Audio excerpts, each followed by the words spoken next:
समीचीन विकल्पों का सम्यक समाधान। सुनिए परम पूज्य श्रमण श्री सुप्रभ सागर जी महाराज के मुखारबिंद से YouTube चैनल सुप्रभ उवाच पर शुभाशीष परम पूज्य श्रमणाचार्य 108 श्री विशुद्ध सागर जी महाराज। सानिध्य श्रमण सुप्रभ सागर जी महाराज, श्रमण प्रणत सागर जी महाराज। पुणे आर्जक श्री रविंद्र जयश्री, कुमारी परिणा गहाणकर अमरावती, 100 मोक्षता राजस डोन गावकर औरंगाबाद। ओम नमः सिद्धेभ्य। नमो नमः सत्यशंकराय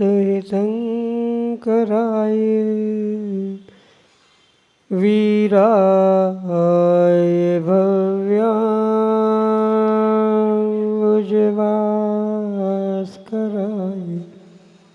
अनंतलोकाय सुरार्चिताय देवादिदेवाय नमो जिनाय देवादिदेवाय नमो जिनाय। पंच परमेष्टि भगवान की परम पूज्य आचार्य भगवंत गणाचार्य श्री विराग सागर जी महाराज की, परम पूज्य पट्टाचार्य श्री विशुद्ध सागर जी मुनि महाराज की, परम पूज्य मुनि श्री प्रसम सागर जी सुप्रभ सागर जी महाराज जी की।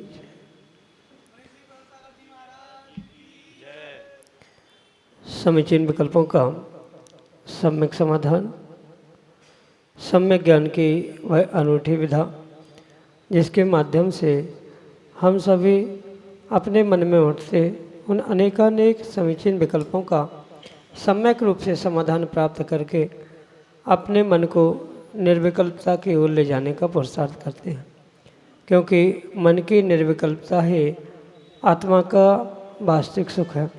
और ऐसे आत्मकल्याण की अनूठी विधा परम पूज्य आचार्य भगवंत गुरुवर विशुद्ध सागर जी महाराज के मंगल सभा से परम पूज्य मुनि श्री सुप्रभ सागर जी महाराज द्वारा प्रतिदिन आपको प्रदान की जाती है।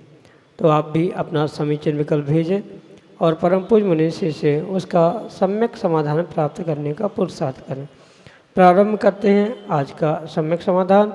और आज के पहले विकल्प के लिए छिंदवाड़ा मध्य प्रदेश से रोहित पाटौदी महाराज के चरणों में बारंबार नमोस्तु निवेदित करते हुए अपना समीचीन प्रश्न रख रहे हैं कि महाराज जी, धर्म रूढ़ी परंपरा से सुरक्षित रहेगा या भौतिकता से? हमारे समीचीन विकल्प का सम्यक समाधान करने की कृपा करें। नमोस्तु नमोस्तु। ओम नमः सिद्धम। परम पूज्य आचार्य भगवान गुरुवर विशुद्ध सागर जी महाराज की, परम पूज्य श्रवण मुनि प्रशम सागर जी महाराज की, परम पूज्य मुनि श्री सुप्रभ सागर जी महाराज जी की। वास्तव में धर्म रूढ़ी और परंपरा में ही जीवित रह सकता है, पर उस रूढ़ी और परंपरा को जीवित रखने के लिए अगर कहीं भौतिकता का उपयोग किया जा रहा है तो वह गलत नहीं हो सकता। कहने का तात्पर्य यह है कि भौतिकता की चकाचौंध में आते हुए अगर व्यक्ति धर्म की रूढ़ी और परंपराओं से हटकर वर्तमान तरीके में उनको ढालना चाहता है तो कभी भी किसी भी प्रकार से वह धर्म की क्रिया आदि से जुड़ नहीं सकता। पर कहीं न कहीं धर्म को सुरक्षित करते हुए उन रूढ़ी परंपराओं के पीछे एक लॉजिकली तर्कपूर्ण भौतिकता का अगर उपयोग किया जाए, उन भौतिक साधनों का उपयोग किया जाए तो वहाँ फिर भी धर्म की सुरक्षा संभव हो सकती है। जैसे वर्तमान में बहुत सारे आधुनिक भौतिक साधन उपलब्ध है, टीवी हो, मोबाइल हो, इन भौतिक साधनों का उपयोग करते हुए हम अपनी रूढ़ी परंपरा जो सच्चे देवशास्त्र गुरु की आराधना के रूप में हो या अन्य किसी प्रकार से भी क्रियान्वित करने रूप क्यों न हो, उन सभी स्थानों में ये हमारे लिए उपयोगी बन सकते हैं। पर पुनः पुनः ये विशेष बात समझने योग्य है, उन भौतिक साधनों का कितना, कहाँ और कब तक उपयोग करना ये भी बहुत मायने रखता है। अन्यथा मात्र वर्तमान की भौतिकता की चकाचौंध में अपनी आँखों को अंधा करके उनके अनुसार कार्य कर लेना या हर कार्य भौतिकता से करना ये भी उचित नहीं। जैसे बहुत सारे स्थानों में देखने के लिए मिलता है, आज मोबाइल पे ही गुरु के दर्शन ऑनलाइन व्यक्ति कर लेता है, वीडियो कॉल पे फ़ोटो देख लिया या कहीं प्रवचन मोबाइल में टीवी में सुन लिए, टीवी पे ही शांति धारा देख ली तो व्यक्ति खुश हो रहा है। अधिकांश लोग तो आजकल टीवी के सामने ही आने वाले फ़ोटो तस्वीर के सामने बैठकर पूजन पाठ अपना आवश्यकों का परिपालन कर रहे हैं। तो ये भौतिकता उचित नहीं है। पर माना कि किन्हीं विषमता के दिनों में, जैसे कोरोना के समय में भगवान के गुरु के दर्शन संभव नहीं थे, तब इनका प्रयोग करना, या कुछ अंशों तक कुछ समय के लिए हम प्रत्यक्ष 24 घंटा तो गुरु के पास रह नहीं पा रहे हैं या 12 महीने नहीं जा पा रहे हैं, तो मोबाइल से उनके प्रवचन आदि सुनना, यहाँ तक तो इन भौतिक साधनों का उपयोग करने में हमारी रूढ़ी परंपरा टूट नहीं रही है। और जहाँ हमारी रूढ़ी परंपराओं का निर्विघ्नता से परिपालन हो रहा है, उतने हद तक भौतिक साधनों का आलंबन लेने में किसी भी प्रकार से कोई दोष नहीं है। इसलिए धर्म तो वास्तव में रूढ़ी परंपरा से ही निभाया जा सकता है, पर उसके लिए कथनचित किंचित उन भौतिक साधनों का भी उपयोग हद तक, सीमा तक किया जा रहा है, तो उसमें भी कोई दोष नहीं है। यही आपके लिए सम्यक समझ। जितेंद्र तोरावत, अध्यक्ष श्री शीतलनाथ दिगंबर जैन मंदिर नागदा, नागपुर महाराष्ट्र से अगले समीचीन विकल्प करें। परम पूज्य मुनिश्री के चरणों में त्रिबार नमोस्तु नमोस्तु नमोस्तु। शुल्लक जी को इच्छा में, हे गुरुदेव, हमारा ऐसा कौन सा पुण्य का उदय आया जो पट्टाचार्य आचार्य भगवान विश्व सागर जी के लाडले शिष्य मुनि भगवान सुप्रभा सागर जी के सानिध्य में हमें समोशरण विधान करने का सौभाग्य प्राप्त हो रहा है। गुरुदेव, हमें ऐसा कौन सा पुण्य उदय में आया है?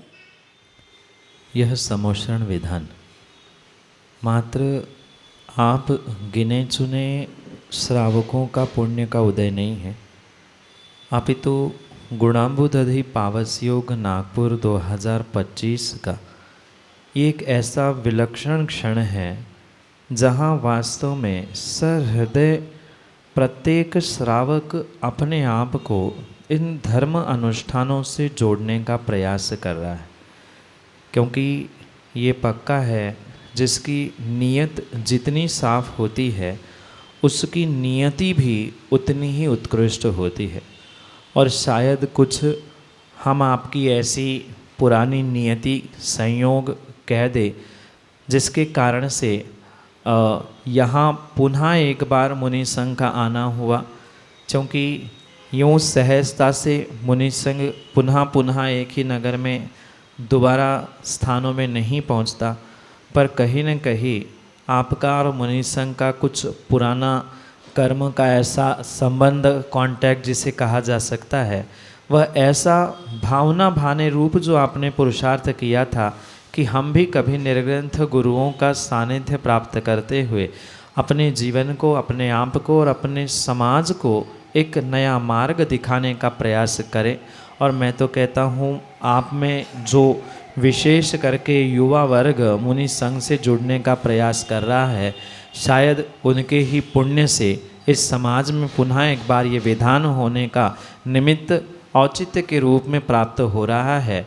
आप ऐसा ही प्रयास करते रहना, जो कई वर्ष कई भाव पहले शायद आपने भावना भाई होगी कि कभी निर्ग्रंथ गुरु के सानिध्य में हम भी साक्षात भगवान का समोषण लगाकर वहाँ पूजा अर्चना करें और द्रव्य की विकल्पता को छोड़ते हुए, आने वाली धन दौलत की विकल्पता को छोड़ते हुए सबके लिए जो वास्तव में समोषण का खुला द्वार है, ऐसा एक खुला द्वार रखते हुए आपने आने वाले समय के लिए भी बहुत सारा चिंत्य पुण्य एकत्रित करने का प्रयास किया है। ये मुनि संघ और आपका पूर्व जन्म का कुछ इस समय का स्थान का कुछ नियोग था, तीव्र ऐसी भावना अपने भाई होगी, क्योंकि ज़रूरी नहीं है उसी भाव में उसी भाव की भावना काम में आए। पूर्व भावों की कुछ भावना वर्तमान में फलीभूत होते हुए सत्संग सानिध्य में आप ऐसा उत्कृष्ट आयोजन करने का पुरुषार्थ कर रहे हैं। ये मैं पुनः कह दूं, कुछ विशेष पुण्यात्मा के नियोग से नगरों में चातुर्मास होते हैं और शायद आपके समाज के कुछ विशेष पुण्यात्मा उन युवाओं के निमित्त से या उनको पुनः एक बार धर्म मार्ग पे लगाने के ही निमित्त से यह आयोजन हो रहा है। यही आपके लिए सम्यक समाधान। चिचोली मध्य प्रदेश से पंडित संजय सरस अगले समीचीन विकल्प के साथ हमारे सामने। नमोस्तु स्वामी, नमोस्तु नमोस्तु। हे भगवान, मेरा प्रश्न है कि हिंसा की न्यूनता में अहिंसा होती है या हिंसा के अभाव में अहिंसा होती है? समाधान करें भगवान। नमोस्तु नमोस्तु नमोस्तु। हिंसा की न्यूनता में भी और हिंसा के अभाव में भी अहिंसा संभव। जैसे हिंसा का नहीं होना, इस शब्द को प्रदर्शित करते हुए अहिंसा ऐसा शब्द प्राप्त होता है। अगर व्याकरण से हम इसे सिद्ध करें तो आंग प्रत्यय के साथ हिंसा को अगर हम समझें तो उसका अर्थ ईषद, आंग का अर्थ मर्यादा, ईषद अर्थ में होता है, किंचित अर्थ में होता है। तो जहाँ हम ईषद अर्थ में आंग प्रत्यय रूप हिंसा शब्द की संधि अहिंसा रूप समझेंगे तो वहाँ हिंसा की न्यूनता रूप अहिंसा कही जाती है, जो कि श्रावकों के अहिंसा अणुव्रत के रूप में स्वीकार की जा सकती। और वही हम आंग प्रत्यय के अभाव में या आंग प्रत्यय के अलावा अप्रत्यय को पूर्ण रूप से निषेधात्मक ग्रहण करते हैं, तो वहाँ महाव्रतधारियों की वह सकल अहिंसा जो कि हिंसा के पूर्ण अभाव के रूप में स्वीकार की जा सकती है। इसलिए जैसा अभिप्राय है वैसा ही शब्दों का अर्थ किया जाता है और वैसा ही उन्हें क्रियाओं के साथ जोड़ा जाता है। इसलिए अणुव्रत रूप एक देश हिंसा का त्याग ही हिंसा की न्यूनता कही जाती है। वह भी आंग प्रत्यय की व्याकरण की अपेक्षा से अहिंसा है। और जहाँ महाव्रतों की चर्चा पूर्ण अहिंसा रूप की जाती है, 9 कोटि से हिंसा के त्याग रूप की जाती है, वहाँ वह हिंसा के अभावात्मक ही अहिंसा के रूप में स्वीकार की जाती है। यही आपके लिए सम्यक समाधान। पदम वोहरा नागपुर महाराष्ट्र से अगले समीचीन विकल्प करें। वस्तु की सुंदरता उसकी कोमलता में होती है, और उसकी कोमलता और सुंदरता देखने के लिए आपके हृदय में विनम्रता जरूरी है। जैसे पाषाण की प्रतिमा हो चाहे धातु की हो, वो होती तो बहुत कठोर है लेकिन देखने में सुंदर और कोमल लगती है। तो इसी प्रकार जिस जगत को देखने के लिए हम अपने आप पे कैसे विनम्रता लाए जो हम सबको अच्छे से देख सके। नमोस्तु। हर वस्तु को, हर व्यक्ति को सुंदर और कोमल देखने के लिए आपको अपना चश्मे का नंबर बदलना होगा। जो आँखों पे लगा हुआ चश्मे का नंबर नहीं, अपितु अपने अंतरंग में आपकी सोच रूप जो पुरुषार्थ मन कर रहा है, हृदय कर रहा है, दिमाग कर रहा है, उस पर लगे हुए चश्मे को आपको बायफोकल करना होगा। जब बायफोकल लेंस पास के वस्तु को नीचे दृष्टि करके देखता है तो वह स्पष्ट दिखता है, और दूर के वस्तु को देखने के लिए दूसरी दृष्टि उसी चश्मे पे बनी होती है। ऐसे ही आप अगर अपने जीवन में प्रत्येक वस्तु को देखने के लिए अपने मन पे, अपने बुद्धि पे, अपने प्रत्येक परिणाम परिणति पर बायफोकल लेंस लगा लोगे, कहाँ हमें पास से देखना है, कहाँ हमें दूर से देखना है, ये विवेक रखते हुए अगर प्रत्येक वस्तु को देखोगे तो पक्का है आपको कांटों में भी कोमलता नज़र आ सकती है। ये तो वह विनम्रता की दृष्टि वास्तव में उन दो ही दृष्टियों से जो बायफोकल लेंस का काम करती है, ऐसी हमारी सोच होनी चाहिए। पास की वस्तु पास में होते हुए भी वह दूर की भी वस्तु किस प्रकार मैं पास में ला सकता हूँ, और पास की वस्तु को, पास के व्यक्ति को मैं सही समय अगर सही उसका सदुपयोग कह दे या सही उसको तवज्जुब नहीं दूंगा तो पास की वस्तु दूर कैसे जा सकती है। इसका भी विचार अगर आपकी सोच की बायफोकल लेंस करती है तो पक्का है कि आपके जीवन में प्रति पल प्रति समय विनम्रता आएगी ही आएगी। क्योंकि दिखावे की, बाहर की विनम्रता, विनय, ये तो बहुत सारे जीव करते हैं। अंतरंग में जिसके सोच में ये बायफोकल लेंस लगी है कि कौन मेरा कौन पराया, इसका राग द्वेष का पुरुषार्थ ना करते हुए दूर की भी वस्तु और पास की भी वस्तु मेरे लिए, मेरे जीवन के लिए कितनी आवश्यक है, ये जिसको समझ में आएगा वह प्रत्येक कार्य में विनम्रता का ही प्रयोग करेगा। उसको सिखाने की, कहने की आवश्यकता नहीं है। क्योंकि बायफोकल लेंस वाला व्यक्ति वह पास की वस्तु को दूर और दूर की वस्तु को पास होने का विवेक रखता है। ऐसे ही बायफोकल सोच जिसके पास होती है वह विनम्रता हर समय धारण कर सकता है। इसलिए आप भी उस आँखों पे लगे हुए बायफोकल लेंस के समान अपनी सोच को भी बायफोकल करते हुए डबल तरीके से सोचने का प्रयास करें कि जो पास में है उनको समय नहीं देंगे तो वो चली जाएगी, और जो दूर है उसके चक्कर में अगर हम ज़्यादा समय दे देंगे तो वो भी नहीं मिलेगी, हम कहीं के नहीं बचेंगे। इसलिए दूर से भी और पास से भी आपके जीवन में विनम्रता आने की संभावना है। यही आपके लिए सम्यक समझ। इतवारी नागपुर महाराष्ट्र से संजय पाटनी अगले समीचीन विकल्प के लिए। गुरुदेव नमोस्तु नमोस्तु। जैन कुल में पैदा होने मात्र से ही व्यक्ति जैन कहलाता है और उसको साधु को आहार देने का पात्र होता है। लेकिन अजैन व्यक्ति जैन धर्म को मानता है लेकिन वो भी फिर भी साधु को आहार नहीं दे सकता, ऐसा क्यों? और दूसरा एक और प्रश्न साथ में कि कोई लड़की अजैन धर्म की अपने जैन धर्म में आती है तो जैन बन जाती है, और जो जैन धर्म की कोई लड़की अगर अजैन धर्म में लड़के से उसकी शादी हो जाती है तो अजैन क्यों हो जाती है? पहली बात तो ये स्पष्ट समझे, जो ये आगम की व्यवस्था कुल परंपरा से चलती आ रही है उसे हमें बहुत विवेकपूर्वक समझने की आवश्यकता है।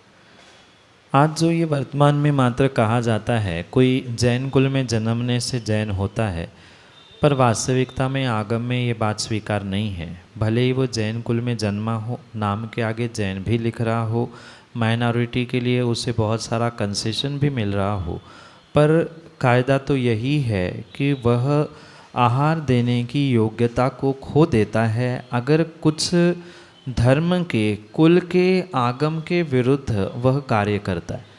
पर समस्या वर्तमान में ये है कि आहारचर्या के समय में मुनिराज किस किस को क्या क्या पूछेंगे। ये तो श्रावकों का व्यक्तिगत पुरुषार्थ है कि आप मन शुद्धि, वचन शुद्धि, आहार जल शुद्ध आदि कह के जब मुनिराज को आहार दे रहे हैं तो किसी प्रकार से आप छल कपट ना करें, यही वहाँ पर अभिप्राय होता है।